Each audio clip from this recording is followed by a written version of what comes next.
Hey, good morning, everybody. Thanks for clicking on the video. This is David Pendleton, and we're going to talk about the 4th anniversary tournament. This is going to be the rookie opening round front 9 holes. So I'll show you every wind angle. I'll go over the strategy on what you need to do to get some of these shots to drop. If you're not a subscriber already, I really hope that you become one. It would be awesome. And if you don't mind, take a second there to hit the thumbs up button to like the video if you find the information in here helpful. Okay, so hole number 1, we're getting tailwind. We're going to play it with a katana ball, and we're going to use 10% elevation. As you can see there, I thought about going over the water. If you want to go risky, you could definitely do that in tailwind. You know, I'd probably bring a Titan or even a Berserker to make that shot easier. But I'm going to show you here how to lay up and just play a rough bump. So I'm choosing a katana ball, and as you can see, I'm going over the water, like over the creek, onto the second part of the fairway. So we hit ourselves a perfect ball, and we come in really nice. Now the thing about the second shot is you need to use a club that has good top spin. So for me, I'm going to use the Hornet. For a lot of other rookie players, though, you're probably going to want to bring something like the Runner. So just make sure that you have a club that has good top spin for shot number 2. So here we go. So I got the Hornet out. I'm playing this 15% at mid. And the hardest thing for me here with the underdeveloped ball guideline that this Hornet has is trying to make sure that I don't use too much top spin. So as you can see here, I have almost 4 bars of top spin. I have my yellow ring at the rough line there.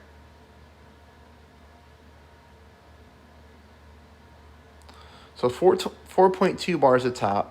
And as you can see here, I've got the ball guide line trying to aim at the hole with my yellow ring on the rough line. And then like I said here, I pull this one, for me, 15% at mid distance of my club. We do get the perfect ball, which is key. You can see here the elevation is perfect because we hit the pin right in the middle. Unfortunately, just a little bit too much top spin. That's a pretty disappointing way to start the tournament there. I thought I was going to get a drop, but that's okay. So you can see there, like 4 bars of top spin would have been good for that club, and that would have slowed the ball down to start off with an eagle. Now we move on to hole number 2. Hole number 2, with this type of wind, I just decided to play straight at the hole. So here I'm using a navigator ball. I'm using 20% at max distance. You can see I'm going very heavy with the backspin.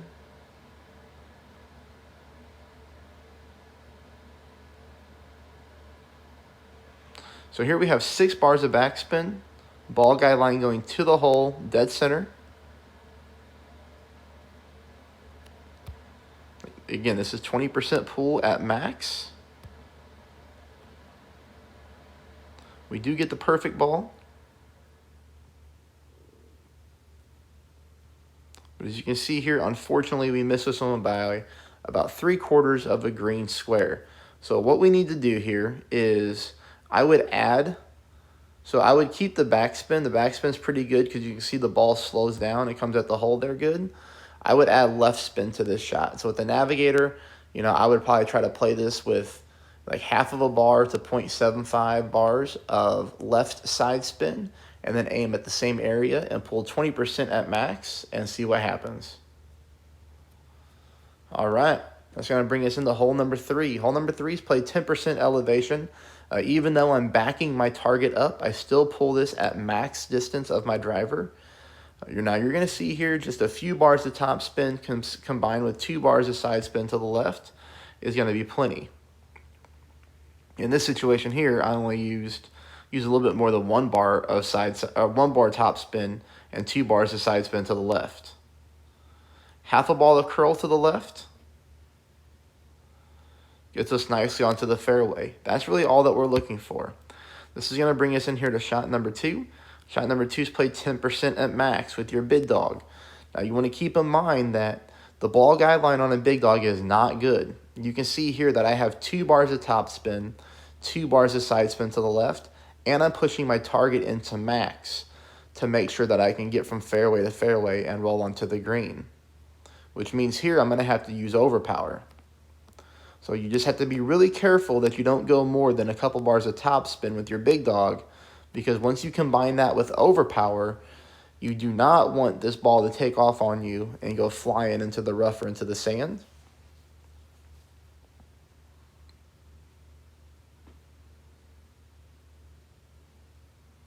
So you see how close we come, and we didn't even push the shot that hard. So a little bit more topspin and we would have definitely rolled into the rough. But that's going to be, I learned from that mistake on my second account. So as you can see here, I get this down. I use less topspin. This one only has 1.5 bars of topspin on it instead of 2. Same thing with the side spin to the left though.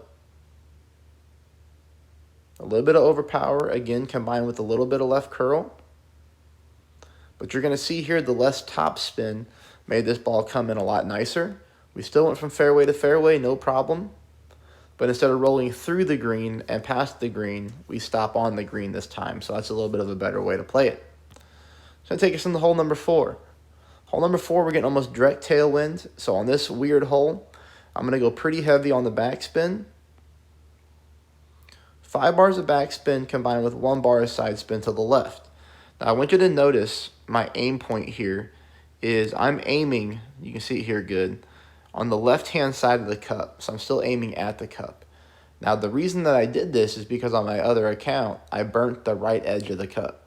So, almost a hole-in-one, but I burnt it. So I offset this one to the left-hand side here, just barely, still pointing at the hole. This is pulled 20% at mid.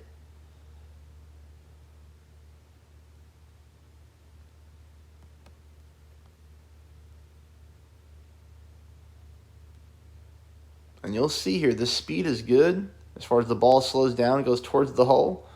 But this time, I burn the left edge of the cup. So that one's a little tough. The offset seems to be pretty good because we hopped over the hole. So I think the only thing that we need to do here is slow the ball down a tad by adding maybe 0.2 more bars of backspin. So I would really try to play that one the exact same way. Hey, now this is a tough hole, as it is. It plays really weird. But, it was really close on both my shots, but I figured I would show you the one that was a little bit closer, which was that one. Now that's going to bring us into hole number 5. Hole number 5, I'll show you 2 different ways you can play it. I decided with tailwind mixed with crosswind from left to right to play it more aggressive, using a katana ball here. And I'm really just trying to go over the water and the sand and the rough and just make it onto the fairway as close to the green as possible. So here I pull my range at 10% elevation, and then I push it back up into max to get all my power back. I go with quite a bit of overpower, but it's not full overpower. I do go max curl to the right. Now, for some of you with lesser clubs, you might need to use a Titan or even a Kingmaker if you want to try that shot. But if you don't want to risk it like that, I completely understand. I have a very safe approach to show you after this replay here. The only thing that I didn't like here, and this is probably going to be pretty random because of where my ball bounced on the drive, is I got caught in between clubs. Realistically, I wanted to play this shot with my thorn, but because of where I get caught in between clubs at, I would have to go with a super backspin shot with a thorn, which I didn't want to do. So I decided to play it straight up with my wedge at absolute max distance. Now, I'm at max distance of my wedge. If you get different yardage on your drive, you might be in thorn range, or you might, still be in max distance of your wedge. So you just have to kind of determine that on where you're at. That's really important. But anyways, I'm at max distance. I'm playing at 10%. And we did hit a perfect ball. And as you can see here, we get this ball to drop in the hole for an eagle. All right, so we'll take it.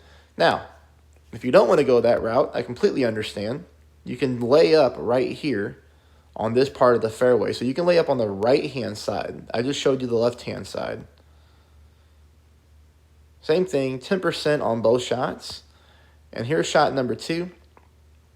Now, this is my opponent's shot. Now, you're going to see here, though, that he's a smart player. The game starts him with the Goliath. But as you can see here, the ball guideline on the Goliath is well past the hole. So he backs it up, as he should. and takes the shot with the thorn, which is much better. It's a heads-up play by an opponent. I don't think a lot of people think to do that sometimes. Sometimes people just play the club the game gives them at the beginning. So, either way, he's trying to line this shot up. As you can see here, it's not a difficult shot. The only thing that we can't learn from is he's not pulling rings. He's just guessing, so he's playing the game by feel, which is extremely difficult to be super accurate. Yes, you can be good at the game that way, but you cannot be an excellent player who's going to win tournament after tournament. But he almost makes it regardless, even with a great ball. But I just wanted to show you, that way, just in case somebody doesn't want to play aggressive like I did. Brings us into hole number 6. Hole number 6 is going to be played 10% at max. This is another tough hole here. This is a really difficult hole to pick up an eagle on. I'm going max top spin with 2 bars of side spin to the right with the Titan. And then I'm pushing my rings or my target back into max. I'm using about half a ball of overpower, maybe just a little bit more. The hard part about this hole is you have to make sure, right, that you get past the rough and the sand, but you can't go too far and roll into the rough up here. Very difficult hole, requires a lot of precision. I unfortunately birdied it on my other account because I did clip the sand. I didn't push the drive hard enough. And this was the account that I did better on because I learned from that mistake. All right, so this is going to bring us into our big dog shot. This again is pulled here 10% at max. I could have pushed this a little harder. I was a little nervous too. As you can see here, I'm not even going with that much overpower. I'm using quite a bit of curl to the right, which is normal. But I could have used a lot more overpower looking how this ball rolled and more curl and been even closer to the green. But, in any situation, I'm going to be happy with that. I'm going to take this shot, which is really easy because we're going to be getting direct headwind. I don't have to pull rings. I just have to make sure I use my top spin. I have my ball guideline going through the hole. And I'm just going to take advantage of the way the green slopes down towards the pin. As long as I hit a perfect ball here, we know that we're good. And that's going to be done with any wedge of your choice. Dead center, we fall in there, pick up the eagle. Brings us on to hole number 7. Hole number 7, I pick up a hole in 1. And you're going to see what the spin adjustment should look like here.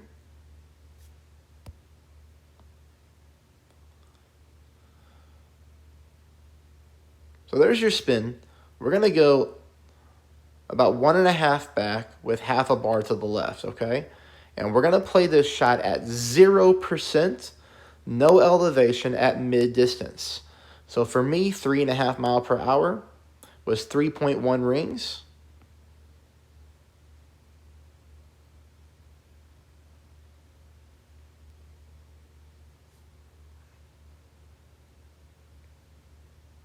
And we get this one to roll in for the hole in 1.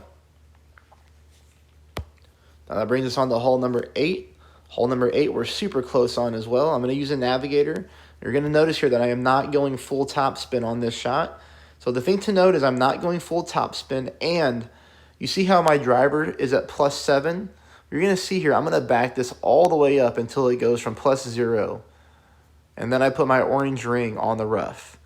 The fairway rolls very fast on this shot, even in headwind, which is why you see me only go with 4 bars of top spin and 1 bar of side spin to the right. The thing does roll very fast, so keep that in mind on this hole. Don't push this drive. This gets us in the sniper distance for a rough bump, which is where we want to be because of the second wind angle that we're going to get here on the second shot. But you can see here, even with 4 bars of top spin, we catch that little fast part of the fairway and we roll up. This is really close to a drop, and I think you can get it with a small adjustment. Now, the first thing I want you to notice is I am at complete minimum distance of my sniper.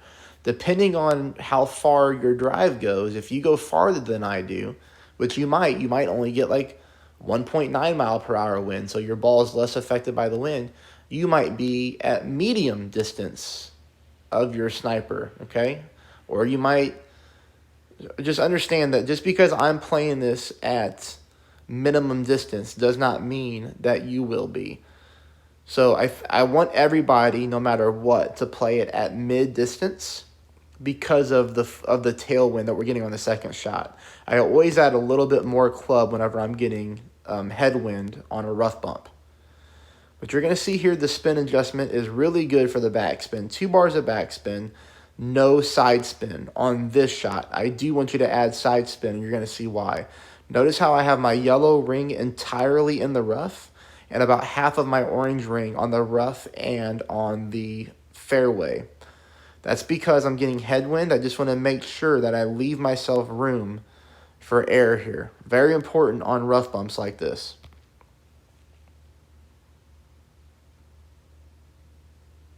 You get the perfect ball. And we come so close to getting this ball in the hole. The only thing that I would like you to change is I would like you to add 1/2 of a bar of side spin to the right and then play it and line up in the exact same way.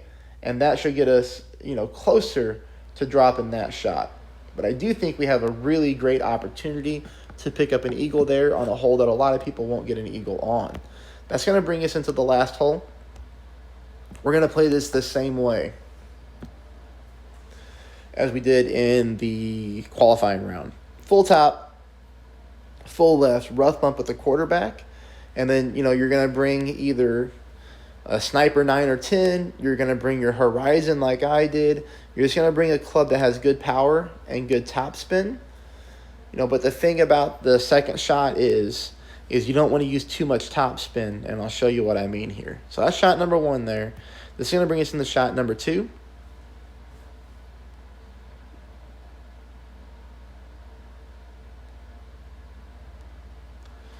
You can't trust the ball guideline too much on this hole. So as you can see here, I'm aiming at the pin, but I decided to really back down on the top spin. The reason that I'm doing that is because on my other account, I aimed directly at the hole like you just saw, and the ball went flying into the sand. So that stinks. As a matter of fact, my rookie accounts are in trouble for making the final round. So you may or may not see a final round walkthrough from me, unfortunately, depending if I can get lucky on the back 9 and get some shots to drop. Now, you're seeing drop shots in this video, but what you're not seeing is my birdie that I picked up on one account on this hole, and then my birdie that I picked up on another account on hole 6. So both my accounts are sitting at a -12. Unfortunately, that's not going to be good enough to make a cut. So I'm going to have to at least go -13 or -14 on both accounts on the back 9. But hey, there's your front 9 wind angle. I do the best that I can for everybody. I hope you find this helpful. And I will get the back 9 up this morning, and then I will start to work on pro late tonight and early tomorrow morning. Hopefully sooner, but I do work today, so you never know. But besides that, thank you, everybody. Good luck.